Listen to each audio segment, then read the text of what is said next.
Hi friends, ಎಲ್ಲರಿಗೂ ನಮಸ್ಕಾರ ಅಂತ ಹೇಳ್ತಾ ಇವತ್ತಿನ ವಿಡಿಯೋದಲ್ಲಿ ಅಂಗನವಾಡಿಯಲ್ಲಿ ಕೊಡುವಂತಹ ಈ ಆರ್ಗಾನಿಕ್ ಬೆಲ್ಲದಿಂದ ಈ ರೀತಿ ಮಂಡಕ್ಕಿ ಉಂಡೆ ಮಾಡಿದ್ದೀವಿ ಅನ್ನೋದೇ ಗೊತ್ತಾಗಲ್ಲ. ತುಂಬಾ ಚೆನ್ನಾಗಿ ಆರೋಗ್ಯಕ್ಕೂ ಕೂಡ ತುಂಬಾ ಒಳ್ಳೆಯದು. ಒಮ್ಮೆ ಏನಾದರೂ ಅಂಗನವಾಡಿಯಲ್ಲಿ ಕೊಡುವಂಥ ಬೆಲ್ಲ ಇದ್ದರೆ ಈ ರೀತಿ ಮಕ್ಕಳಿಗೆ ಉಂಡೆನ ಮಾಡಿಕೊಡಿ.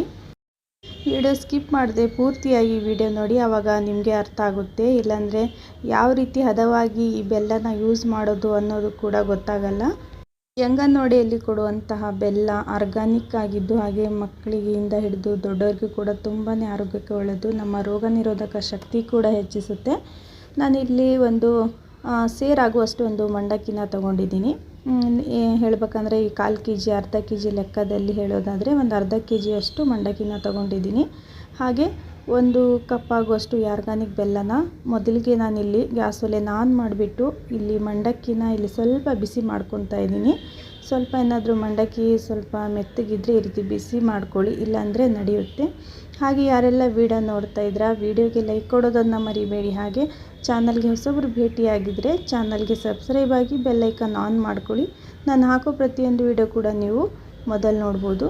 ಬನ್ನಿ, ಇವಾಗ ಬಿಸಿ ಮಾಡ್ಕೊಂಡಿದ್ದೀನಿ, ಇಷ್ಟಾದರೆ ಸಾಕು. ನೆಕ್ಸ್ಟ್ ನಾನು ಇಲ್ಲಿ ಒಂದು ಪಾತ್ರೆಗೆ 1 ಕಪ್ ಆಗುವಷ್ಟು ಆರ್ಗಾನಿಕ್ ಬೆಲ್ಲನ ಹಾಕ್ಕೊತಾ ಇದ್ದೀನಿ. ಇದಕ್ಕೆ ಒಂದು ಅರ್ಧ ಕಪ್ ಆಗುವಷ್ಟು ನೀರನ್ನು ಹಾಕಿದ್ದನ್ನು ಸ್ವಲ್ಪ ನಾನು ಕರಗಿಸ್ಕೊಳ್ತಾ ಇದ್ದೀನಿ. ಈ ಬೆಲ್ಲನ ಜಾಸ್ತಿ ಏನು ಬೇಡ, ಒಂದು ಸ್ವಲ್ಪ ಈ ರೀತಿ ಬೆಲ್ಲ ಕರಗಿಸ್ಕೊಂಡ್ರೆ ಸಾಕು. ಮೇನ್ ಏನಪ್ಪ ಅಂದರೆ ಇದನ್ನು ನಾನು ಸೋಸ್ಕೊತಾ ಇದ್ದೀನಿ, ಏನಾದರೂ ಕಸ ಕಡ್ಡಿ ಇದ್ದರೆ ಹೋಗುತ್ತೆ ಅಂತ ಸ್ವಲ್ಪ ಈ ರೀತಿ ಕರಗಿಸಿ. ನೆಕ್ಸ್ಟ್ ನಾನಿಲ್ಲಿ ಒಂದು ಬಾಣಲೆಗೆ ಇದನ್ನು ಒಂದು ಸೋಸೋದಿರುತ್ತೆ ಅಲ್ವಾ, ಅದರಿಂದ ನಾನು ಇದನ್ನು ಸೋಸ್ಕೊತಾ ಇದ್ದೀನಿ. ಹಾಗೆ ನಮ್ಮ ಚಾನಲ್ನಲ್ಲಿ ಅಂಗನವಾಡಿ ಫುಡ್ಡಿಂದ ಯಾವ್ಯಾವ ರೆಸಿಪಿ ಮಾಡೋದು ಅಂತ ಹಲವಾರು ವಿಡಿಯೋಗಳು ಹಾಕಿದ್ದೀನಿ. ಭೇಟಿ ನೀಡಿ ನೋಡಿ.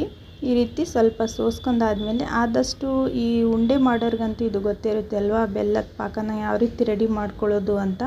ಆದಷ್ಟು ಈ ರೀತಿ ನಾವು ಬೆಲ್ಲದ ಪಾಕನ ರೆಡಿ ಮಾಡ್ಕೊಳ್ಳುವಾಗ ಜಾಸ್ತಿ ಫುಲ್ ಗಟ್ಟಿನೂ ಆಗಬಾರ್ದು, ಸಾಫ್ಟಾಗಿ ಕೂಡ ಆಗಬಾರ್ದು. ಹದವಾಗಿ ಬೆಲ್ಲನ ಈ ರೀತಿ ಕುದಿಸ್ಕೊತ ಈ ಟೈಮಲ್ಲಿ 1-2 ಸ್ಪೂನು ತುಪ್ಪ ಅಥವಾ ಬೆಣ್ಣೆ ಇದ್ದರೆ ಹಾಕ್ಕೊಳ್ಳಿ. ತುಂಬಾ ರುಚಿಗಂತೂ ತುಂಬಾ ಸಖತ್ತಾಗಿರುತ್ತೆ.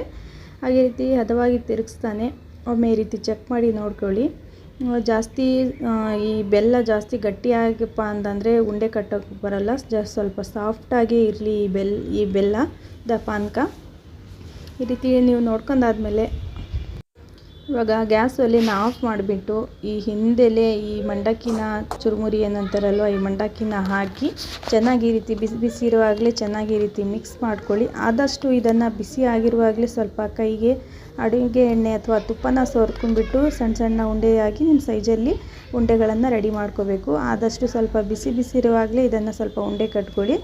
ಹಾಗೆ ನಮ್ಮ ವಿಡಿಯೋ ನಿಮ್ಗೆ ಹೇಗೆ ಅನ್ನಿಸ್ತು ಅನ್ನೋದನ್ನು ಕಾಮೆಂಟ್ ಬಾಕ್ಸಲ್ಲಿ ಹಾಕೋದನ್ನು ಮರಿಬೇಡಿ. ನಾನು ಮತ್ತೆ ಮುಂದೆ ಹೊಸ ರೆಸಿಪಿಯೊಂದಿಗೆ ಭೇಟಿಯಾಗ್ತೀನಿ. ಅಲ್ಲಿವರೆಗೂ ವಿಡಿಯೋ ನೋಡಿದ್ದಕ್ಕಾಗಿ ಧನ್ಯವಾದಗಳು ಫ್ರೆಂಡ್ಸ್. ಹಾಗೆ ಯಾರೆಲ್ಲ ಸಬ್ಸ್ಕ್ರೈಬ್ ಆಗದೇನೆ ವಿಡಿಯೋ ನೋಡ್ತಾ ಇದ್ದರೆ ಸಬ್ಸ್ಕ್ರೈಬ್ ಮಾಡಿ. ಹಾಗೆ ಫ್ಯಾಮಿಲಿ ಫ್ರೆಂಡ್ ಜೊತೆ ಶೇರ್ ಮಾಡಿ, ಅವ್ರಿಗೂ ಕೂಡ ಈ ಅಂಗನವಾಡಿಯಿಂದ ಯಾವ ರೀತಿ ರೆಸಿಪಿ ಮಾಡೋದು ಅನ್ನೋದು ಕೂಡ ಗೊತ್ತಾಗುತ್ತೆ.